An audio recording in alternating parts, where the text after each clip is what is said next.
Talking about something a little different today. I'm talking about a movie, Furiosa, a Mad Max saga. I'm talking about it because I love Mad Max. And you may remember I did a video, it still kind of pops up in people's feeds sometimes. I did a video about the 2015 Mad Max video game a couple of years back. And when I saw Furiosa, a Mad Max saga, I'm going to commit to calling it that the whole time, I couldn't help but think of the game. And I actually think that the game kind of changed my perception of this film. I know that sounds kind of weird, but on this channel, I kind of ramble and just talk things out, talk about things I like. So with that, I do want to talk about Furiosa. I'm not going to talk about spoilers. I'm going to try and keep it pretty vague. Most of the things I want to touch on don't have to do with spoilers. So if you haven't seen it yet, and chances are like the box office numbers, apparently you haven't, maybe see it and come back and watch this video. I don't know. But so going into it, I wasn't the most excited about Furiosa. The trailers, I couldn't tell. There was something I couldn't quite put my finger on with it, and I loved Fury Road so damn much, but I never really needed a prequel for Furiosa. I kind of like the mystique around her, but being a fan of Mad Max, the old ones, but also like really a diehard Fury Road fan, that's actually a Fury Road poster I got from when I saw it in the theater for like the third or fourth time. Fun fact. But yeah, I kind of went into it and I was still there day one. I was excited enough, especially just because I was like, all right, doing my duty for George Miller and just like weird, fucked up, crazy movies that we don't see as often now. And I came out of it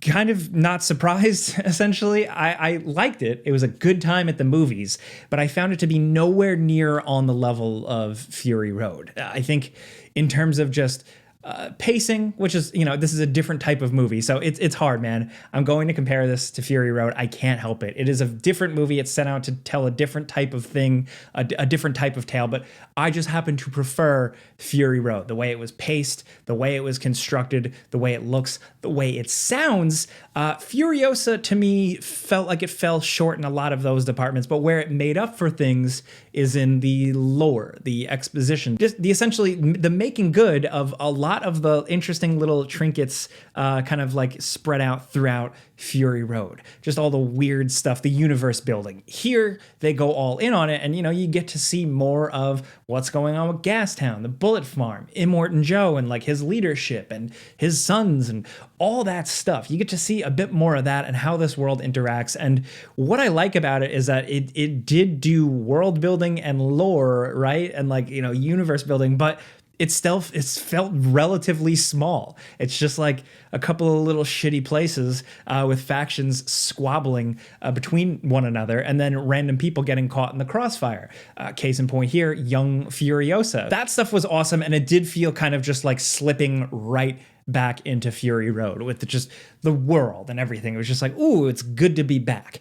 I didn't think the music kicked as much ass though, man. I think the music and some of the hyper editing of Fury Road really is what sold it for me. Like nothing in Furiosa really topped like the war rig versus dirt bike scene in Fury Road. Like the and the editing and the reloads and the all that. That shit was so sick. There was nothing quite on that level here, but it had Chris Hemsworth as a really good villain. It also outlined a faction of biker people, like a biker gang thing, which is something we didn't get too much of in Fury Road, but is something throughout Mad Max. So to see more guys on motorcycles and also Chris Hemsworth really just ham it up.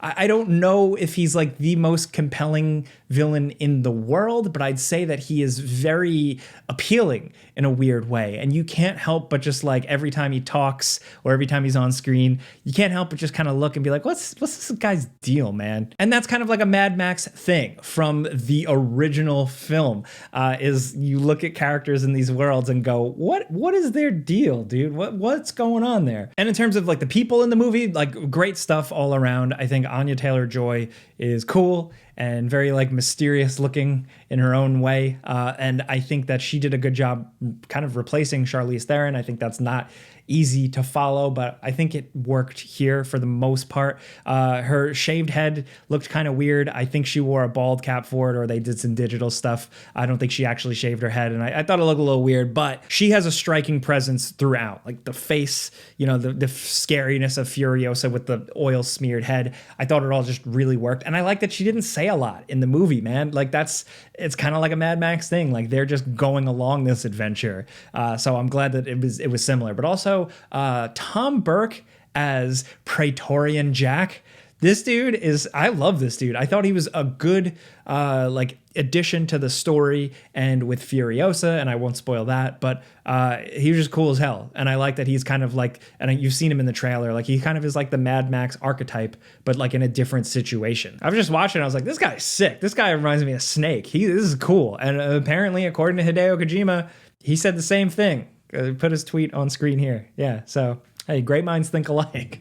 Again, while I have my criticisms and I think some things Furiosa didn't do as well as Fury Road, I think in terms of the world building stuff, it did good. But I think for me, it just doesn't hit as hard is because I've been exposed to a lot of that world building already. I mean, so there was like the comic prequel thing, and there's like a lot of stuff out there and little nuggets of lore that have been, circling around since Fury Road, which was, like a decade ago now at this point. But also that 2015 video game. I couldn't help but think of the game as I watched this movie for a variety of reasons. There are things that I look at as almost directly referenced. Of course, it's more complicated than that. It's not like this movie Furiosa stole from the Mad Max video game, because there's a long, complicated history of how the 2015 Avalanche Mad Max game was made. I mean, it was originally a George Miller and Cory Barlog thing, where, like the guy behind God of War, most notably, of course, God of War 2018, in the late 20 whatevers to 20s. What do we call that now? Like 2008, 2009, I don't know. He had been working with Miller to come up with concepts for a Mad Max game, and it never really came to fruition, but Cory did go on to apparently consult with Avalanche and work on some Mad Max stuff, though apparently very different. But still, there's some DNA. Avalanche was able to use stuff, ideas, concepts, art, and stuff. So there is some synthesis, some cohesion there, whatever. And so like some of that stuff ended up in the video game. A lot more ended up in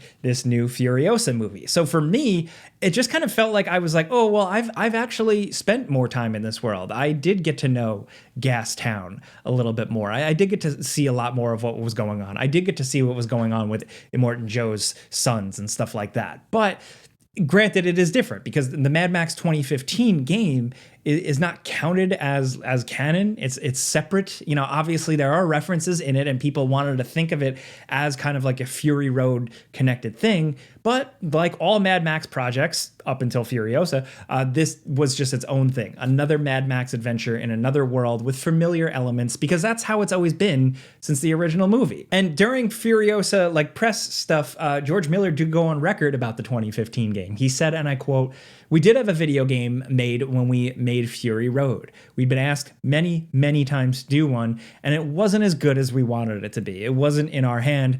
We gave all that material to a company to do that. I'm one of those people that you'd rather not do something unless you can do it at the highest level, or at least try to make it at the highest level." I've been speaking to Kojima here, who came all the way from Japan, if he would take it on, but he's got so much fantastic stuff in his own head that I would never ask him. But it's a hell of a quote. Obviously, Hideo, buddies with all the movie directors, so this makes sense, of course. But I'll disagree with him on the Mad Max thing, because I know he said that it wasn't as good as he wanted it to be, but I thought it was pretty damn good. While it does feel very much like an open world video gamey product, a thing based on Mad Max, right? Like it's not this high art thing. It was fun. I made a whole video about it, of course. It's very much just like open world stuff. But when you frame it around this beautifully designed, lonely wasteland, and have great car combat and simple Arkham style hand-to-hand combat, for me, the game nailed the thing. It's like you're like a shitty guy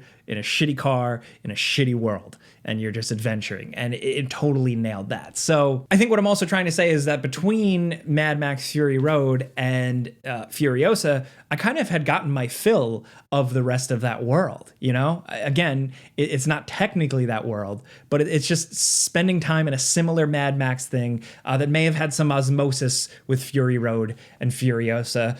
I don't know. Not all of the lore and the expansion and stuff like that surprised me. A couple of things that I won't spoil, especially towards the end, were really cool. But like, yeah, I feel like I have been here already, been here, done that. And I actually think some of the aspects of the game that did borrow and expand upon Fury Road, I actually think did a little bit cooler than the movie did. You know, getting to see some of these factions, especially like the places they build, the little enemy types of war boys and stuff like that. And again, Immortan Joe's sons, I think, you know, there's some cooler stuff going on in the game. I know that might sound blasphemous. I know. I don't know. Maybe I'm just too like, I rotted my brain on the game. I don't know. But I still think Furiosa, at the very least, is a good time at the movies. The CGI was, you know, a little rougher than in Fury Road. I know everybody likes to say that Fury Road was all practical effects. It technically wasn't, but here I feel like the blurring of the line between practical and special effects and visual computer effects was more apparent.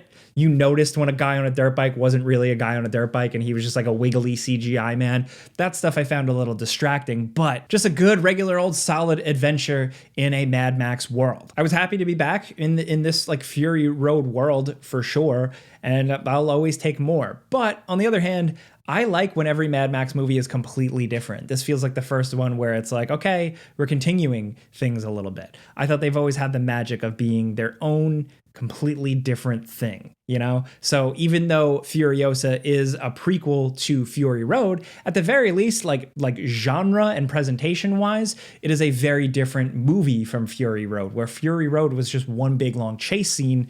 This was more of a saga, a thing with a character. I think ultimately for the next Mad Max thing, whether George Miller goes and does Wasteland, which would be another prequel to Fury Road about Mad Max, or does a whole nother different thing. I just like the series for, again, just a shitty dude in his car in a bad wasteland, you know? Furiosa was like a decent, like, diverge from that. I'm probably like contradicting myself and talking myself in circles here, but like, you know, it was good enough of its own different thing, but now I'm ready for a guy in a leather jacket in a car to kill shit again. Will that ever happen again? I don't know. I hope so. George Miller's getting up there, but I think these things, all of these things, whether it is Furiosa, which isn't my favorite, it's still really damn good and better than like half of the shit I've watched recently. Are you kidding me? I like don't get it twisted here. I've watched like multiple movies since I've seen Furiosa when it opened this weekend, and I already forgot about those movies, but I still remember Furiosa. So, you know, he still knows how to make them, and I just hope they're more. I think that even if they're not perfect, sometimes they should be celebrated. And you know what? Just another opportunity. So should the fucking game. The game is cool, man. If you can get past some open world busy work stuff, there's just a lot of cool driving around doing badass stuff. Long convoluted way of saying yes, like my ranking of Mad Max movies. Furiosa isn't at the top. It's certainly not at the bottom by any means. I think Thunderdome is. I know that's like a pretty popular take, but yeah, I still think you should go and see it. If you love Fury Road like me, yeah, of course. Either way, I just kind of wanted to get my thoughts out here because watching the movie, I couldn't help but think of the game like the whole time. I hope I was able to like get that across properly, and maybe you feel the same way from what you saw on screen to also just like the feeling of being in this world. Let me know your thoughts on Furiosa. Let me know your thoughts on Mad Max the game. Let me know your thoughts on anything Mad Max. I would love to talk about this with you guys. Thanks for letting me come here and talk about something I like. Mad Max stuff. If you like what I'm doing here and just putting out yapping about shit I love, clicking the like button helps me. Thank you. But that's it. I'm Jake Baldino. Subscribe because video games. Pizza's on me.